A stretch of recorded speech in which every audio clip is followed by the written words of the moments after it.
Hello, everybody. I am so thrilled to welcome you to this very special holiday gathering and tasting centered around reparations. I'm Scott Ramsey from the New York Cider Association, and before we go any further, I want to introduce you to our amazing panel of folks. This whole entire gathering and tasting and reparations discussion is being put together for you by our amazing Finger Lakes cider makers. We have Melissa Madden from Open Spaces Cider.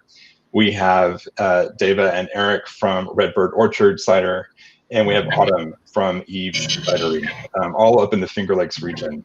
And as our special guest tonight, you have all received your kits already, I hope so. I hope you're ready to drink some delicious cider, and we'll hear more about those. But we have two special guests that are part of this conversation as well. We have Christa Nunez, who is from Khuba International, and they are the land access partner for this project. And then we also have Brad DeFrees of Bison Feather Designs, who you hopefully have received some of his amazing art in your tasting kit. And so he's going to talk with us a little bit about that as well. But before we get started and we really get into some of the tastings, Christa, I wanted you to just share a little bit with us about Khuba International and Quarter Acre for the People. I'd love to. Thanks so much, Scott. Thanks so much to this panel.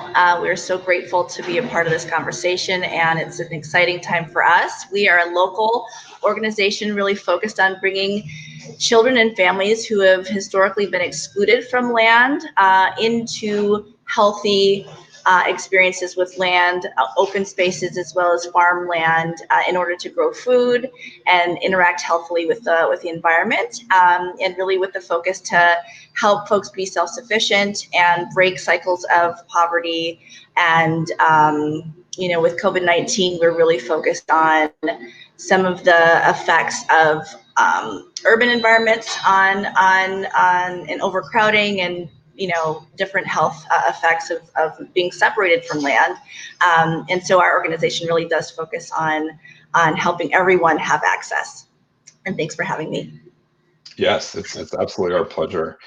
Can you tell me just a little bit about, so I noticed, in the description, it's Quarter Acre for the People, and then it's Khuba International. So talk to me a little bit about sort of the differentiation there.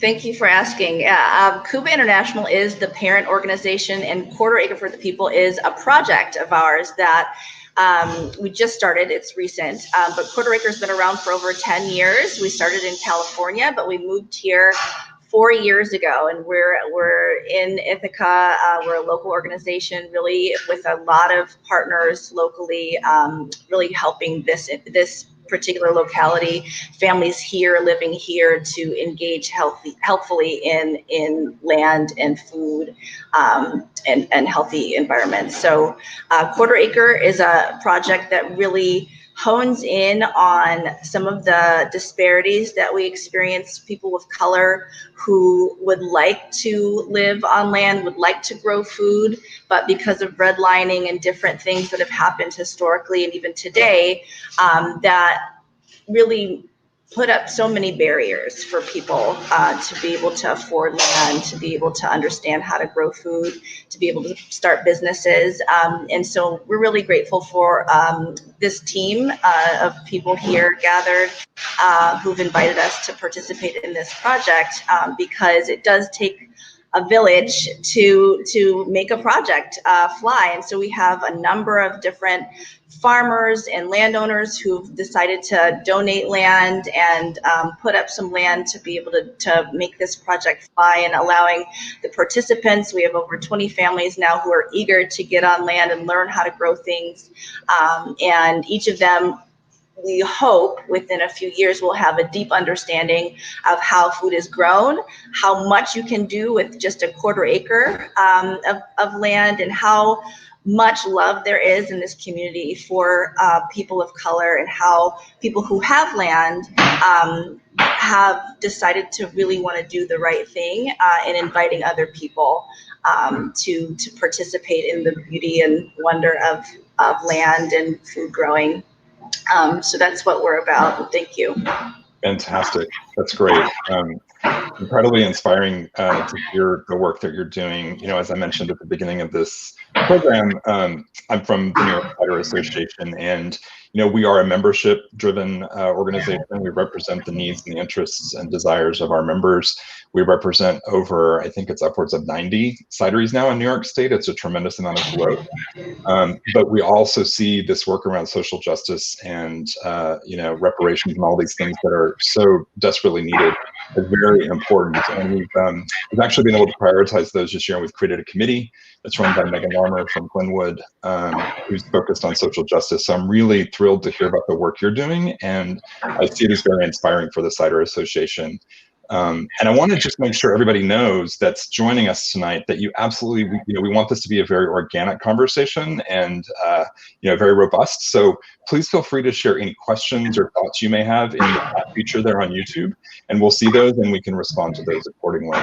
So Christa, thanks again so much for sharing all that information. Thank you, Scott. I want to jump right into some tasting of some of this delicious cider that we all received. I'm so excited about these amazing ciders. And I think we're going to start off first with David Moss and Eric Schaff from Redbyrd Orchard Cider with this gorgeous wild pippin. You guys have knocked it out of the park with all of your labels, by the way. They're absolutely stunning. Oh, thanks. This label is actually from 2015, the wild pippin that you're having. So we've changed our label a little bit since then. Also kind of in, there's shifting of lenses of everything with becoming more aware of what's needed within equity and social justice. And so our label shift has reflected that. I don't think we would do a label quite like this again. There's certain phrases on there that I don't think we would use, which is a good thing. But it's the wild pippin. Eric's going to tell you about it. Sure. So yeah, wild pippin, 2015 grown apples, all wild foraged, wild collected from Schuyler Tompkins County, and we made quite a bit of this back in 2015. We sold it fairly quickly, and then we held on to about 10 cases. Really with just the intention of aging it to see it develop over time. And this project came up, and it was the perfect You got it. the perfect re-release. So we're excited to be able to re-release it under this context. And to be honest, I haven't tasted this in quite a while. So Yay. This is exciting. It's delicious. Yeah, this is a traditional method cider, aged on the bottle lees, in this case, for over 3 years. Is it even longer than that?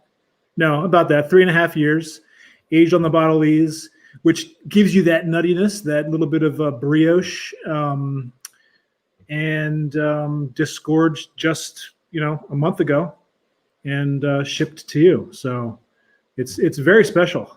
We're very excited to be sharing this again. Yeah, and especially sharing it in this context. It means a lot that we're able to participate in something like this.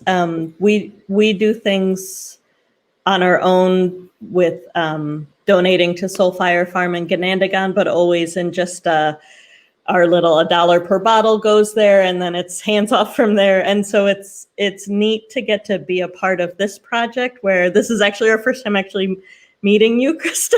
Hi, even though we're all in the same town. But I think especially given the time of COVID and everything going on, like I think for us, we'll be shifting a lot more.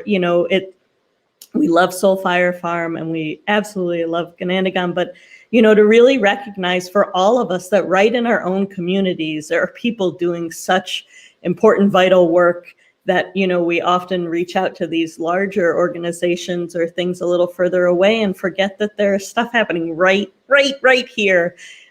So it feels awesome to get to be invited to partake in this, and hopefully forge partnerships and, filling needs for all of us for this upcoming year and going forward. I think it's really important stuff on all different levels. So Yeah, and also now that I'm just thinking about this, it's really something when you think about how times have changed, things have shifted, and the direction that we feel we're moving since 2015. So it's kind of interesting to, in a way, open a time capsule and look back 5 years ago and just realize that, fortunately, I think we feel positively about the direction. Yeah, I know. I certainly. It's strange to feel optimistic about something like that, but at the same time, I do. I don't know if that's the right phrasing of it, but I do feel incredibly optimistic because I now feel like we have so much more context. And maybe Christa, you can tell us your thoughts on that. I'll meet you here. I feel like we, at least now, we have so much more context and we have some real, it's top of mind, which has been so incredibly important for so long, and now I feel like it's much more prevalent. Would you agree? I do agree, and I think that I think history sort of ebbs and flows with regard to popular awareness, and I think we're at this amazing time where you have a critical mass of people who are really seeing things that have heretofore been hidden from a large amount of people, and I think that I'm just so moved. Like while you were talking, Dave and Eric, I just felt weepy because it's like, sometimes you work in this realm and you feel like you're shouldering everything and it's just a handful of people and you're just trying to make stuff happen. And then you realize you have such amazing people who are thinking just like you are and wanting to make a difference. So I'm sorry, I'm getting weepy. But I think it's an amazing time. It's a hard time, but I think sometimes hard times really prompt us to make changes and really do amazing things. I very much agree. Yeah. And I thought what Dave and Erica were talking about, I think it's so important to, in many cases, to think very locally. There are always big picture problems to solve, but sometimes the best work we can do, and the most impactful work we can do is that local work, right? And that's really where we can start to move the needle. And I wanted to also go back real quickly, David, when we were talking before, getting ready for this, you had mentioned, and you just briefly mentioned, some of the language on your label you wouldn't put on there. Can you just tell us a little bit more about that? I'm fascinated by that. And I think that's, again, where you kind of start to move the needle in interesting ways. So, in the description, we've got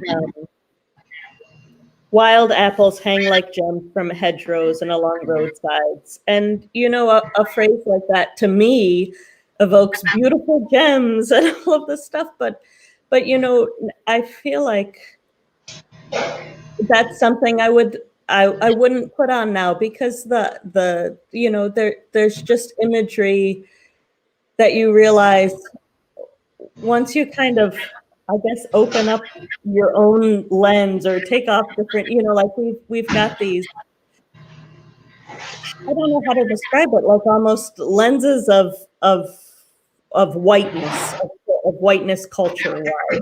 And once you can kind of recognize that that's what you're seeing things through, that you don't even realize how much of your language is very white-centered, very not looking at the whole history, like hanging from the roadside. That's like horrible in my mind now when I read that. It's language I would never want to have somebody, I want to think of everyone who might be having my bottle of cider, and I want to think of what would evoke beautiful images to everyone and not harmful or hurting ones. And, I'm someone who, since I was a little kid, has thought about social justice and rights and all of that, and that never occurred to me in 2015, and now I think it's just kind of amazing that we, I guess mostly meaning like white-centered culture, really looking at everything with a critical lens and with a wider lens. We focused in 2015, we say that European cider apples, as it's heirloom wild seedling and European cider apples. Well, some of the cider apples aren't from Europe. They're from Kazakhstan. They're from all over the place, and that kind of Eurocentric That's what is refined. That is what is, the best. It's incredible how pervasive all of that is, and I feel like this is a time right now where it's amazing to see an entire culture kind of being like, wait a second, that shouldn't be we should question that. And so, like, now on our labels, we if you were to get a new label, it talks about the Haudenosaunee Confederacy and the Cayuga Territory. Like, that's what our land is on. That's where we farm. So I think it's just things like that, and those are like the small things, the personal responsibility things that are important, but they in and of themselves don't like affect huge change. Like, they have to be coupled with real action, I think. Agreed. And so agreed. But I think you can't discount the impact and the power of just those, just having that lens and being more open to understanding that, taking into consideration everybody's perspective of what their experience will be when they read that label and take in that language. Yeah, and I think that's kind of a reckoning that a lot of people are kind of coming to in this year that maybe never wouldn't have crossed their minds before. And so I guess you're right with those small shifts. Like, maybe that does cause some seismic underpinnings. I mean, like, everyone who's participating in this right now, like, you chose to participate in something labeled Holiday Reparations Pack. Like, we're not hiding what this is. This isn't donations. This isn't charity. This isn't us as businesses deciding to help somebody. This is all of us as individuals saying, hey, wait, this is part of our responsibility. This is part of our tact as being in this society, and part of, I think for Melissa, Autumn, and Eric and I and the other people involved in the cideries, like, sustainable ag is what we're all so like hold in our hearts. And it's really, you have to widen what sustainability means. And to be sustainable and to be in this, it includes acts of reparation. I think without like question and without it's necessary. So that's all. Absolutely agreed. Well said. Before we move to another cider, I just want to real quickly, as somebody who loves how much cider amplifies food, what foods would you recommend pairing this delicious wild pippin with? For sure, like spicy food. This is great with curries. Yeah, curry. Especially green curries. It's really, really nice. Like a green curry with, if you had meat, you could put meat in it, but we've done with sweet potatoes. Coconut is really good. Miso soup. Nice. Perfect. Love it. Excellent. So I'm looking at I have a quick question that came in for Christa. This is from Katie Salfi. I have land in Vermont. Do you have any connections there with Quarter Acre for the People project? Vermont, no. But you know what? We have a widening net of folks in the region, one of which is Soulfire Farm, and they have an even larger net than we do. And I think that with some phone calls and emails, I could definitely connect you with somebody in short order. If you want to leave any email or other contact information, I can definitely be in touch. Thank you. Thanks, Christa. All right, so let's keep the tasting going.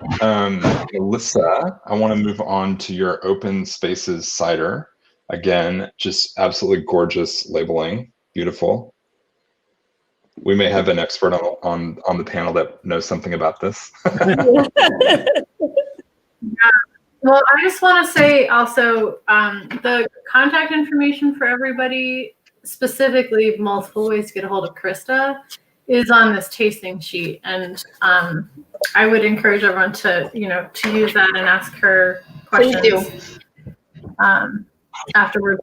You definitely use the chat. That wasn't any request not to use the chat, but just remind you have access to all of us afterwards. Yeah. Well, so the label, I guess, is worth mentioning right now. This is actually an image I commissioned from Brad for a friend. I left my own farm a year and a half ago and moved a bunch of times in the interim. And this was one of the places I was staying that was giving me a lot of peace. So I took this picture out my window, sent it to Brad, and he painted it, and we gave it to the homeowner as a gift. And then when we decided to do this package, I haven't actually sold anything or released anything from Open Spaces Cider. This is the first release. We made a label really quickly. It turned out really well, but it could have not. Anyway, so I think it's worth saying, like, as the first release from Open Spaces Cider, number one, I hope this is cold for you all, so it won't explode on you. Please go ahead and pour some and enjoy it while we're talking. But this is actually not only just the first release that we've made, this is literally the first pressing of the first vintage of Open Spaces Cider ever. And I was just, in getting ready for this tasting, I was looking back through my notes about it, and it's got like a whole comedy of errors attached to it. I had built up a pretty big cidery that was making 11,000 gallons a year, and then walked away from it. My ex-husband ended up taking it over, but immediately still found myself drawn to apples, and was very lucky to have inherited some spots from Brad. Brad and I are very closely connected on the apple front, which is partly why we're all working together right now, and ended up doing a lot of foraging with sort of an aimless feeling until I had a conversation with Eric in August of 2019, and he was suggesting that it would be reasonable for me to consider starting another cidery, and by September, I had. And it was because of all of the resources that were available to me. And I think that's a big part of what Open Spaces Cider is about, is acknowledging it really wasn't that hard for me to get started again. I mean, I went through a lot of my own personal hell, but as far as the difficulty of starting a cidery, it was very easy. I was already helping somebody else with their license, so they incubated me while I got started. I borrowed a bunch of equipment, not very nice, none of it. I ended up borrowing Eric's pump way too often. I kind of feel like I should replace it. I press with Eric. I borrow someone else's truck to haul stuff around. And then the real thing is the fruit, right? The fruit is mostly in hedgerows owned by different white farmers or in the national forest. And the whole concept of Open Spaces Cider, and Christa, I was really tickled that you also used the phrase Open Spaces Connection. I don't know if we've actually explicitly had that conversation yet, but we should have it more. I have a very strong feeling that the concept of open spaces needs to really be explored and exploded. I think we all might remember that incident in Indiana. Gosh, I don't remember where it was, where there was a group of folks hiking, and of course the person of color was targeted by other people hiking out there in a way that the white people that he was with were not. And it just reminding me that open spaces are not really safe spaces unless you're a certain kind of a person. And I had the blessing of being able to go there when I was facing a lot of my own loss, and it was super healing for me. I was able to collaborate with a lot of people and keep doing this thing that I loved so much. And I think it's really important to turn it around and make it a point of access. So that's the goal for Open Spaces Cider. This is our first foray into that. And this happens to be the most challenging one that I fermented, because we ended up pressing this by hand in a 8-hour pressing day on a 1870s crank grinder basket press. It took forever. And then hauling it by 5-gallon buckets over to this falling apart shed where we were fermenting it. So I was just looking over my notes and remembering that at one point it went down to 35 degrees in the middle of October.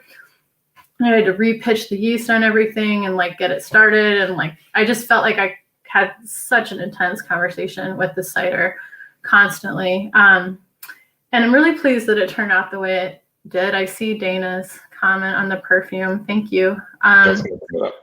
Yeah. I think it was just kind of really a bunch of efforts all rolled into one that turned out well. Could have easily not. I think I tasted it with Eric in August, I think, right after we had bottled it, and it felt really flawed, and I was really worried about it. And we think it went through a spontaneous malolactic fermentation while it was going through the second fermentation in the bottle. So unlike Wild Pippin, it's not disgorged. That's the lees, right? All that schmutz on the bottom. But it did go through a second fermentation that made it sparkling in the bottle. And apparently maybe also malolactic fermentation, which turned out to be good, but in August was rather terrifying. And I was considering dumping it all back and making vinegar. That's how unimpressed I was by it.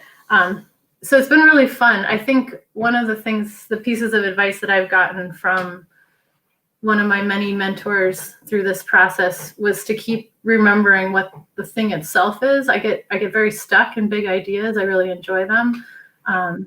But the act of cider making can actually be, I think, much more simple, and is a daily practice that is very concrete. And it's been really rewarding to use it to think about sustainable agriculture and to think about access to open spaces and to recognize my own privilege in basically being able to restart within a year and a half. That's an incredible privilege that I'm quite aware of.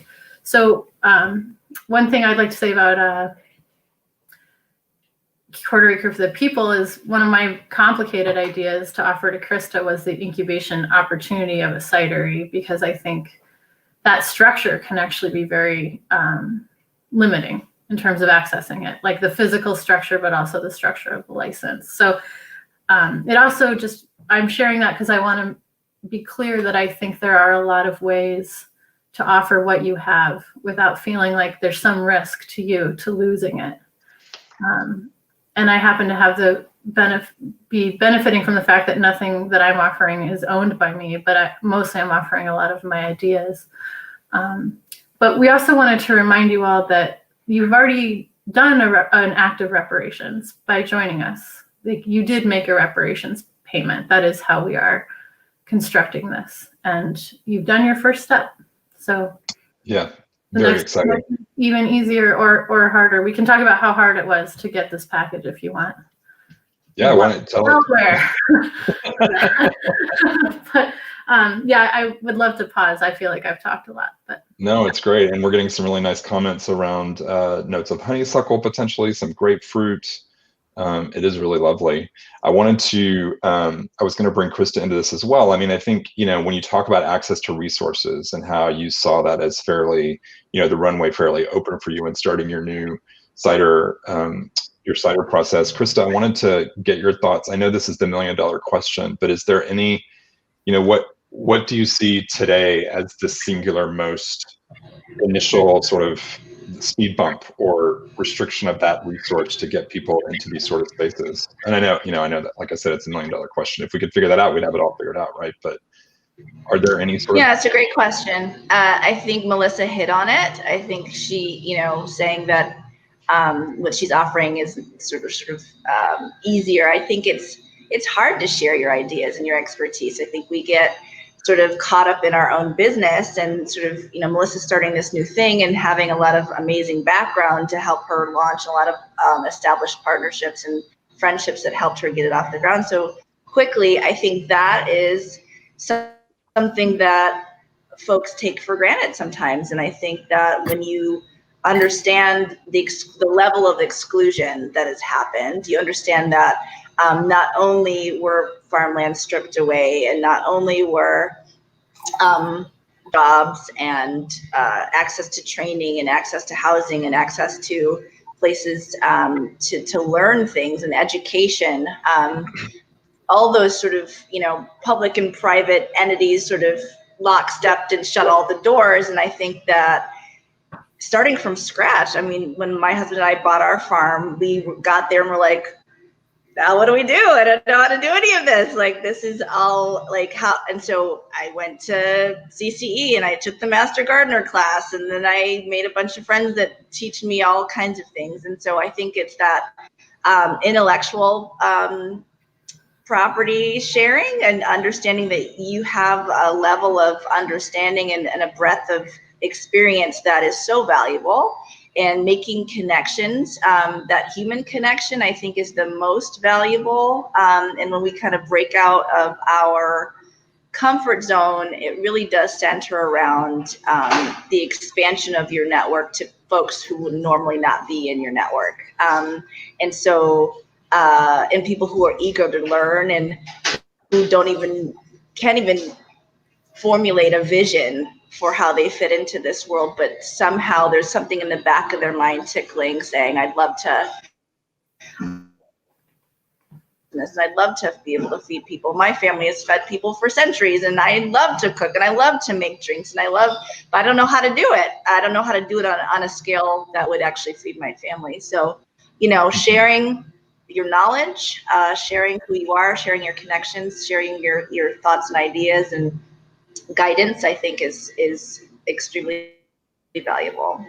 Yeah, that makes so much sense. I think, I love the knowledge piece. That almost gives me goosebumps to think about. It's not such a hard lift, right? Just to make sure you're getting the right people in the conversation and sharing that knowledge and sort of intellectual understanding of how to move into this space.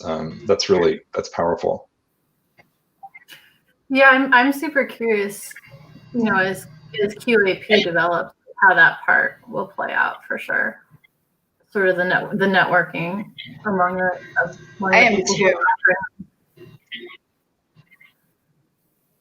So let's, Melissa. I think that's going to be the powerful part.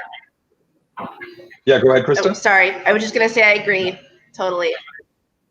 Yep, yeah. Totally agreed. And so much opportunity in that space right off the bat, I think. So Melissa, I'm going to ask you sorry, I'm really loving that people are starting to talk to each other in the comments. It's really sweet. Yeah, that's great. And we're getting some really great comments about some of the fragrances and the smells and Thanks, Will. That's great. So Melissa, I'll ask you the same question about food. What do you typically enjoy? What would you pair this with? What would be right off the top of your head? I think if I was going to write like super snotty tasting notes, I would say or pairing notes, I'd say you need to go hunt with your bow and then build a fire and, hang your fresh cut meat next to your teepee and, do everything in a way that you think is right and is really just kind of weird. So, don't go build a shelter in the woods. I'd say just, cook some meat. I like it. Sounds good. Excellent. So why don't we move on to Eve's Cidery? We have this Spirit of the Pear, another gorgeous label. Autumn, tell us about this label real quickly. Yeah, this label was, oh my gosh, the backwards thing. My husband's mother, Janet Byer Sherman, is a painter, and she does these sort of very abstract, but I feel emotional landscapes, and just to me really just speaks to some of the beauty and the emotion that this Finger Lakes region can evoke. And we have been sort of she has so many paintings over the course of her lifetime. She's in her 80s, and I'm so lucky that we sort of said, "Oh, hey Janet, we have this idea. Could we put one of your labels, one of your paintings on a label on her bottle?" And she's just tickled, So it's really special. And yeah, I want to say before everybody tastes this, these two phenomenal ciders are really tannic and full of acid and really full flavored. So you might want to get something to clear your palate. I'm going to drink some water because the pear is really delicate.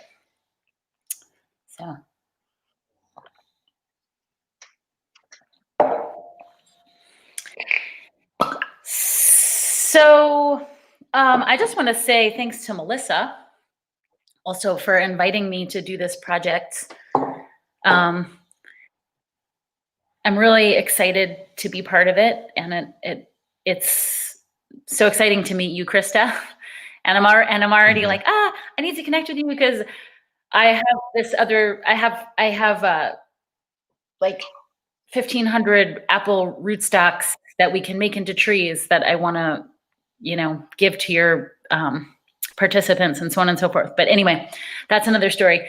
And I also wanted to thank Melissa and Deva because earlier this year, I think when,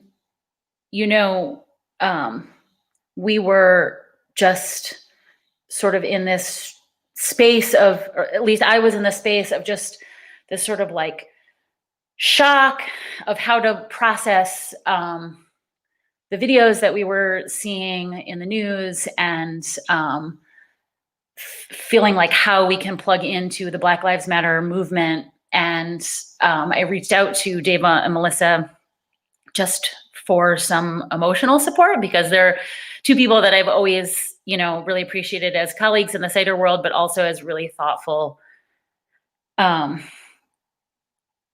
thoughtful people that I could trust to sort of share my ideas and also, my questions with. And so I just wanted to say thank you to both of you for sort of being there for me and for each other over the course of the past half a year, to be able to have these conversations around social justice and I guess the process of like I don't know what that process is like for a white person to be kind of like reckoning with. To be reckoning with what it is like to be a white person is something that is really hard to do in a public space, or really hard to do, without being judged. And so I really appreciate you both for kind of making that safe space for me to go through that process, because it's something I actually have to go through. Well, I thought it was really interesting, Autumn, to your point, when we were, again, talking about this and sort of collecting our thoughts, you all had mentioned, I forget what you all called it, but like an authenticity group or it was just a safe space to go and be able to share, this is a really challenging, difficult, uncomfortable thing that we all need to sort of move through. And we're not going to get it exactly right from the beginning. And I thought it was really smart for you all to have created that space for yourself. And I thought that was a really nice sort of recommendation to share with others, to create those groups for yourself where you can have those conversations that might be a little bit challenging or difficult, or lean in on each other to support. We called it our accountability group. I like the renaming of it. It's really smart.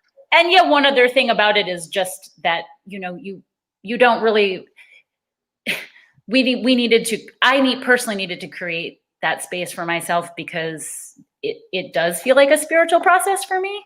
But that's like my spiritual process, and it's separate from the work of getting things done in the social justice sphere.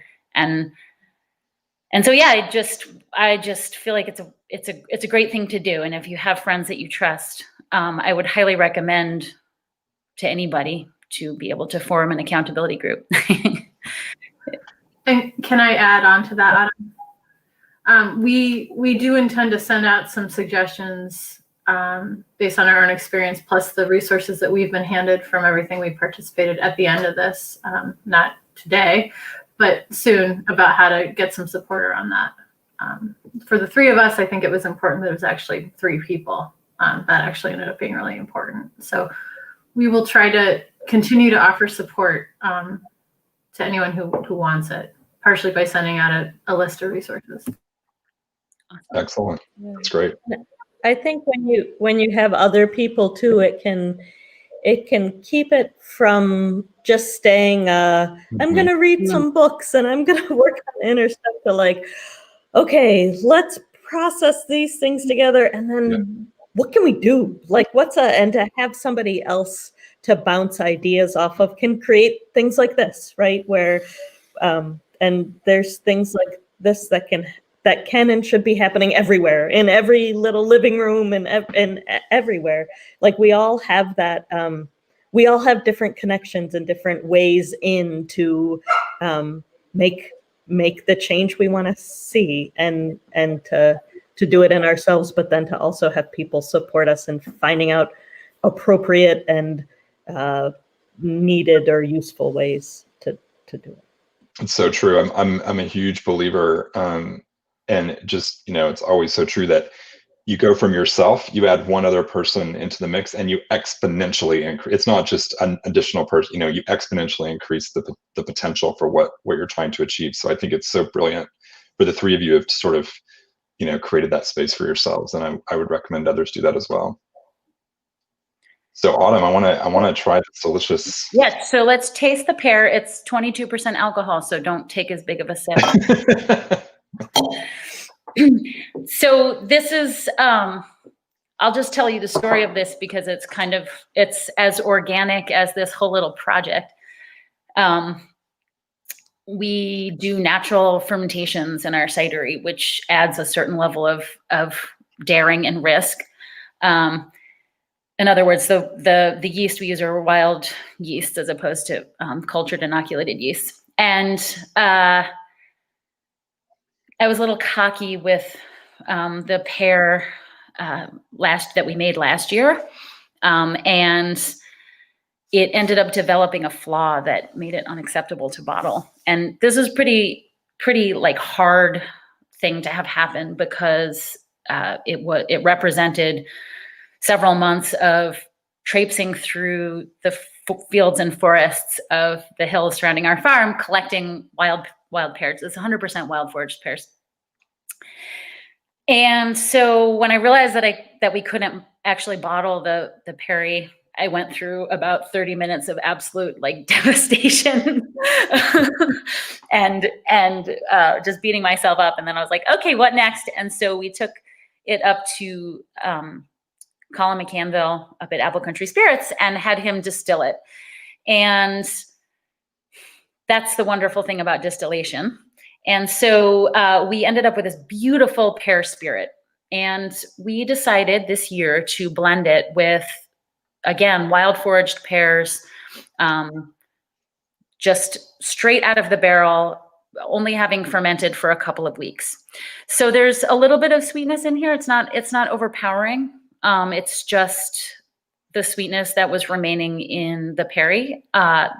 We added 25 gallons of pear spirits at 75% alcohol by volume, and then 42 gallons of a slightly fermented barrel, and then 13 gallons of a fully fermented barrel, which just had these really lovely tannins. And one of the things that I love about pears is they sort of embody delicacy, I think, whether it's perry or the pear spirits. And so to me, this is like a crazy thing. We've never made anything like this before, and it's all gone now. So you guys have the bottles that there are. That was for this project. And yeah, to me, it's like something that you drink after dinner. We had some last night when my son brought out the dominoes. And so we just were sitting around the table playing dominoes and sipping on Spirit of the Pear. But my son also made a kind of like mock margarita with Spirit of the Pear and some mezcal, and that was just divine as well. So you can use it in cocktails, and it's pretty fun.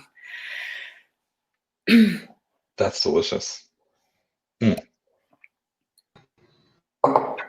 Yeah, I totally see this as something you could really enjoy sort of as to round out the evening in a really lovely way. It's delicious. So I just wanted to share something really quick, if it's okay. In our accountability group one day, I was probably going on one of my tirades, which I'm prone to do, because I had read a statistic that only 2% of farms in New York State are owned by people of color. That means that 98% of all farms are owned by white people. And I think, having been in the sustainable farming space since I was 19, my entire adult life spent in this, I've looked around and wondered, like probably to myself, going to organic farming conferences, or, you know, going to, you know, Cornell fruit field days or whatever else, I'm sure I have noticed, you know, gosh, this is an awfully white space. You know, I wish it wasn't, but I never really was able to put it together with land ownership. And as conversations in our industry and in the wine industry and then the farming industry started to happen earlier this spring about how do we make our industries more inclusive, I just kept coming back to this problem of land ownership. And so when you talk about reparations, and I think I was saying to Deva, so, you know, like ranting about this is crazy, like our industry, like, but it's a big problem. It feels so overwhelming. Like reparations, this is something our government is going to do, right? It's a huge payment.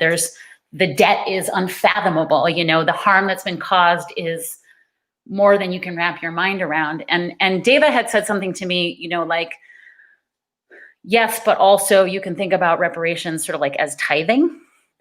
And that was really a big breakthrough for me in terms of just thinking of it as a practice, maybe something that we can think about doing not just once, you know, not just a couple of times, but it's something that, you know, we make part of our lives, and we connect to our own spiritual practice.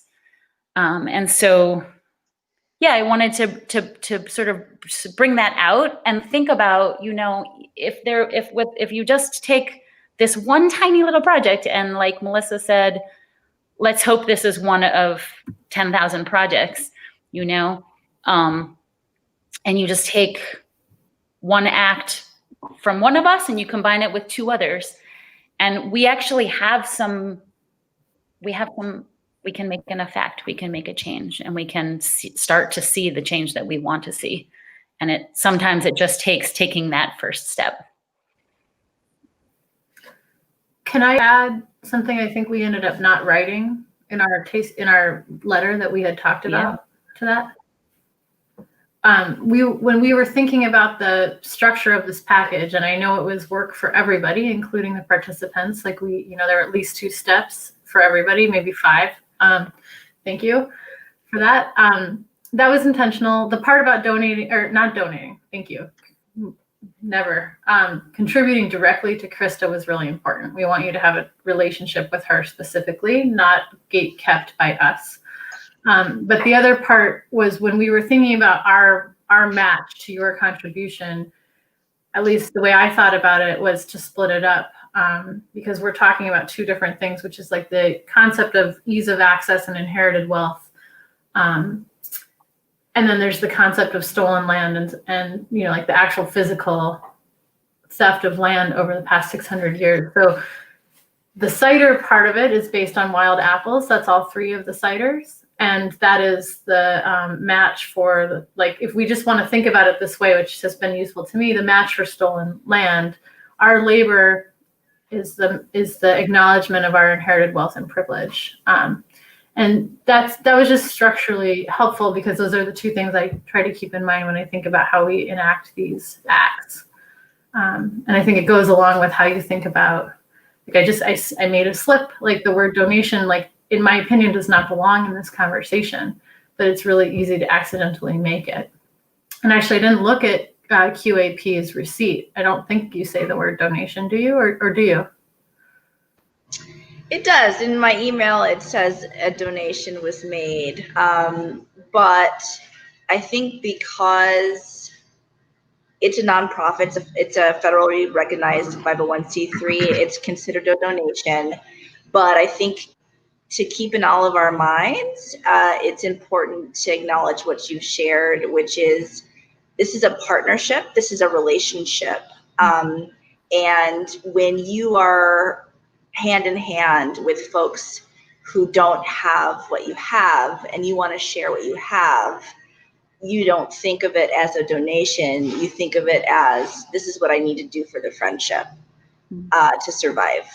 So I want to thank Autumn, and I want to thank Melissa, and I want to thank Dave and Eric, and I want to thank everybody here. I feel like I'm in the presence of revolutionaries. I'm a Christian, and what you just shared about tithing really spoke to me, Autumn. I don't know if I'm frozen again. My computer's doing some funky things, but I just want to say that this is an incredibly moving evening, and I just applaud all of you for stepping out of your regular day to day. And you know, when life goes well, I have to say my life is going well. I have a certain amount of privilege as well. As a Black woman, I'm doing okay comparatively.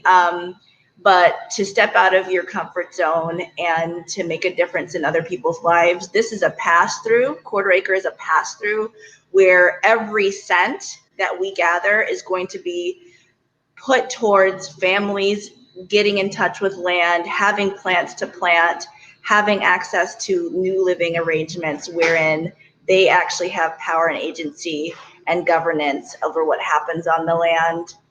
In an effort to support more people and more equitable land governance. So I'm sorry I'm rambling, but I'm incredibly moved right now, and I thank you all.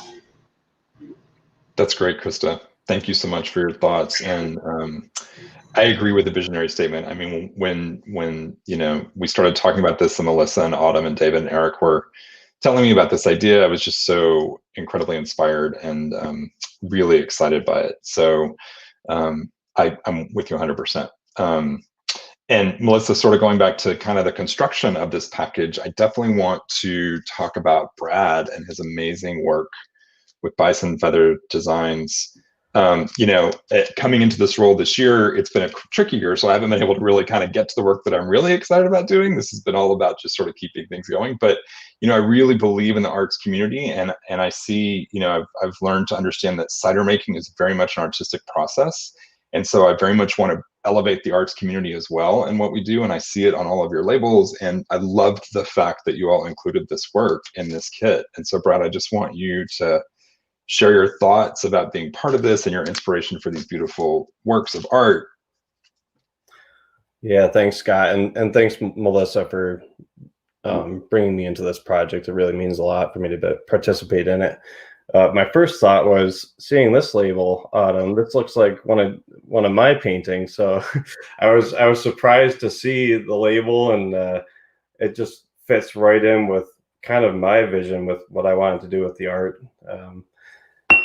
Anyway, yeah, so I made 4 pieces, and my idea for the pieces was to kind of grab an image of what the Finger Lakes are and kind of a bird's eye view.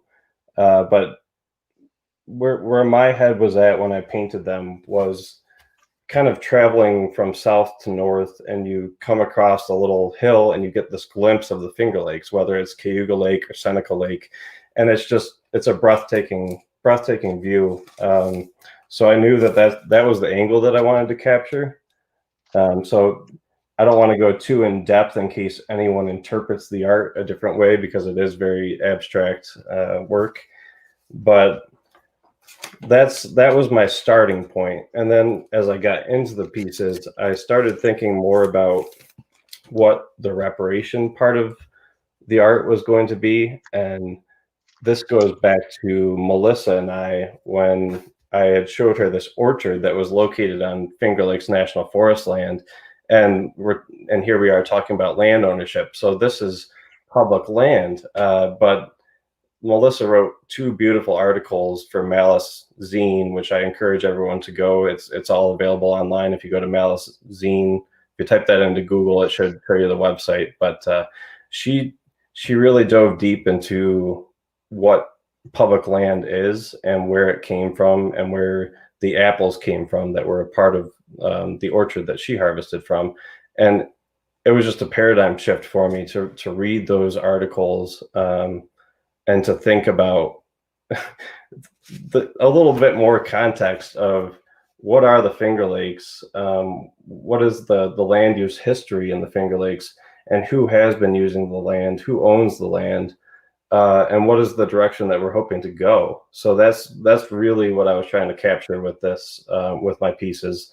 I'm trying to capture what the land is, from before humans were here, the glacial history of it, and then a little bit of the darkness of the past, and the bloodshed that occurred here. But then there's a dance to it too. There's hope for the future. So each of the prints, I went through each of the prints and I added an individual marking onto each of them. So that's where all that bright color comes from. And that was my thought for the future. There's the darkness and the history, but now there's a bright dance for the future. So that's beautiful. Thanks. Thank you for sharing all that. I'm curious to know, just looking at, at this particular piece, with all of these, I definitely see the darkness and then I see the hope. It's really stunning. In your process, where's the first stroke? Oh, that's a good question. So, I work in watercolor, and I really love working in watercolor because my very first step is I'll just water the entire piece of paper, and then I lay down some really loose, just what I think overarching what I want the painting to be. I'll lay down loose pigment, and then it kind of, since it's all wet, it kind of takes on a life of its own. So I just kind of wait and see what happens and where the paint wants to go, and then I'll work from, at least with these abstract pieces, I work with the paint and with the paper and just see what it wants to do and go from there. So yeah, that's great. I'm always fascinated where that first initial touch to the medium starts with artists. So that's it starts very loose with me. So yeah. Thank you all for including me in this project. It means a lot to me. Yeah, so we're at an hour, but I feel like this is such a great conversation. There's a couple things I wanted to raise from our comments, but before we do, Melissa, I do want to go back to sort of this initial idea and kind of the process of putting that together and what that's been like, and sort of just talking us through that a little bit. David and Autumn, do you mind if I take this? No, go for it.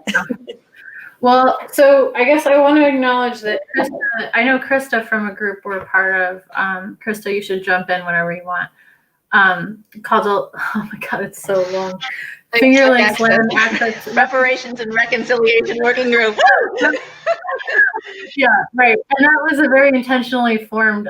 If no one understood that, we'll get into your resource packet. But it's reconciliation and reparations are really important words in there, and it's long on purpose because it's got place and concept in it, and also I think the word working group, that's not what anyway, it's long enough, so it explains a lot about what we're trying to do. And I think I had an interaction with someone when I was putting together the concept where they said, reparations is a really harsh word. You should probably look for a softer social justice word. And I was actually pretty furious for an hour.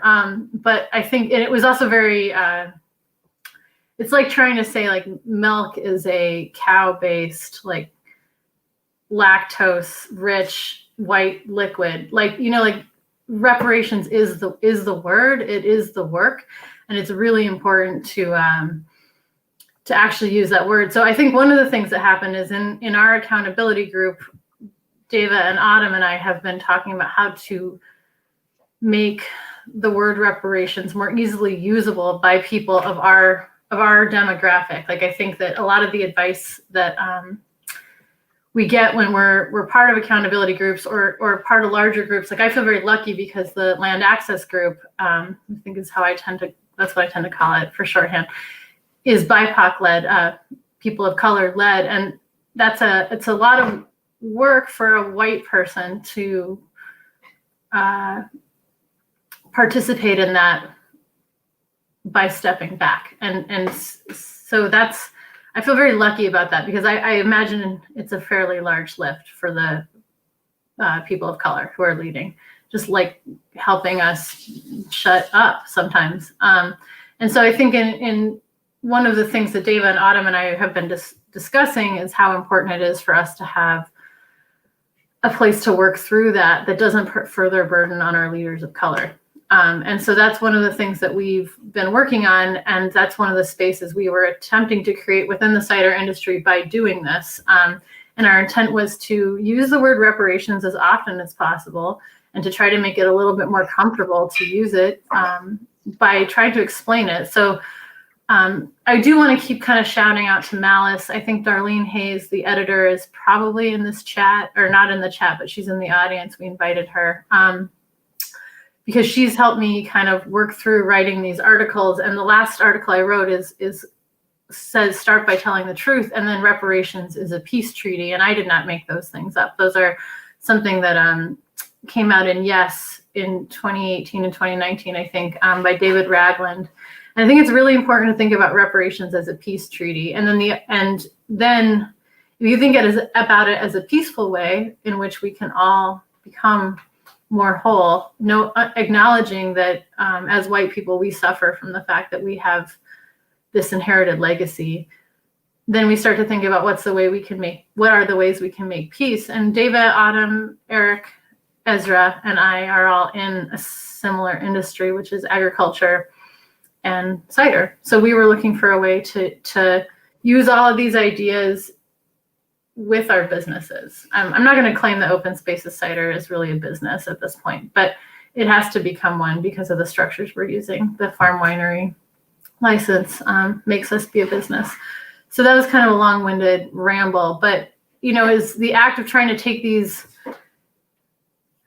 divisive, frightening topics. I think I've had a number of people I really love and respect react really negatively when the word reparation comes up. And I have not been super driven by the calling out aspect. I think the calling in aspect is I want to maintain my relationships with these people. They're very important to me. So it's at first a very important challenge to think about why that reaction is that way and provide a little bit of compassion. And I think, we're not trying to get you drunk, but, tasting cider. I mean, Autumn's last cider club was called Celebrating with Cider, right? Like we can celebrate being together and trying to figure this out. And we're lucky that we make alcohol. So it is a tool for that. I feel like I should pause and let everyone else speak to that, but that was completely non-linear. I apologize. Thanks, Melissa. No, that's great. I just wanted to quickly jump in and say that with the working group, it's a really amazing, unwieldy, ragtag group of people who come from a myriad different backgrounds. And we have folks of color spanning the Indigenous spectrum, white folks, Black folks, Latinx folks, and it can be a bit of a mess. But I think that ultimately the fact that we meet and we have a similar heart for this thing, and truth being at the core of it, I think really keeps us together and moving forward. And I want to say, I'm just learning of this accountability group, and I just want to say I am so just thrilled and inspired that you all have gathered to come together on holding each other accountable to this thing. It'd be easy not to, I imagine. And so I think I would encourage anybody here to start your own accountability groups. And if you want to jump into this, it's always better to get going with fellow folks who are in the battle with you. Excellent. Yeah, and a big thank you, Christa, I just want to really thank Christa for being that for us right now. I mean, I think you anchored the real work of this project. Thank you. Ditto, Melissa. Thank you. Thank you, everybody. It's been an honor. It's fantastic. I think on that note, I mean, that's a really good place, I think to leave this particular conversation. Autumn, Dava, Eric, Brad, anything else that you wanted to add in before we wrapped up? I would like to just add that I think having you, Scott, like this is being hosted on the New York Cider Association YouTube platform. I think for us to have somebody who is the director of the member-led organization, but you are, you know, in a certain sense, like a gatekeeper of it, and for you to be so open in supporting this work and collaborating and offering this platform, because I don't think all industry groups have leadership like you provide us, and I feel really, really, really fortunate, and I hope other industry organizations can look to the New York Cider Association and specifically your leadership of it as an example and a model, because it has taken down so many barriers, even for us, to get this going and to have a platform and a really professional look to it. And it makes a really big difference to have somebody in that position be so open. And I really, I think we all really appreciate it. And I think it will help our industry as a whole, hopefully put the idea, like to have you so open to the idea of reparations and so like 100% in, I think that will make it easier for so many other cider makers in New York State to follow the lead of what we're doing, which is awesome. So thank you. Well, thank you for that. I mean, you know, the feeling is so incredibly mutual. I feel so lucky and blessed to be in a scenario where I have individuals like yourself who are doing such amazing work. I really see it as my role just to sort of reflect back what's really great about our community, and I'm so thrilled and optimistic and excited that I see us as being able to be leaders, like you said, in this space. And so I'm so appreciative of all of you. And thank you, Chris. Sorry, I just wanted to say really quickly, I'm really excited to hear back from all of our 60 participants. I can't wait to hear what you're doing and get involved with what you're doing and have the momentum build and have the joy build as well. So I just wanted to say also there's a comment from somebody sort of along that lines, which is would love help to introduce a concept similar to this in my market area. And so again, you have in your packets like everyone's contact information. So reach out. Part of why we're doing this is because we're excited about sharing. Yay! Yeah. Thanks. Excellent. Can I say two more things before we cut off? And I do want to say that we are, yeah, Melissa, go for it. There's some weirdness with the video, but I can still hear everybody okay. So Melissa, go for it. Well, my family is very insistent that we call in the Melissa, are you there? Oh, you can't hear me? Okay. So Deb Holland is from New Mexico, as am I, and my family from New Mexico is asking us to. No, we can hear you. I can hear you, yeah. Send our support to her. She's an Indigenous woman from the Laguna and Jemez Pueblos in New Mexico.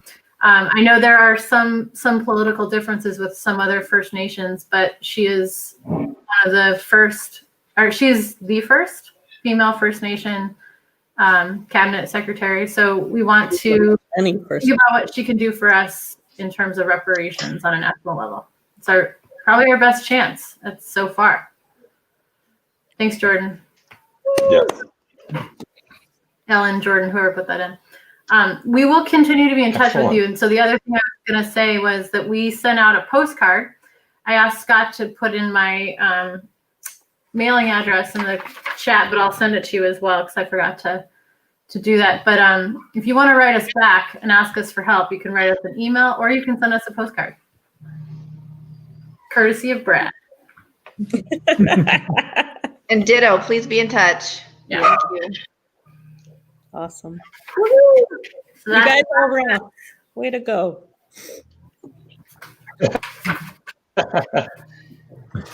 Cheers, everyone.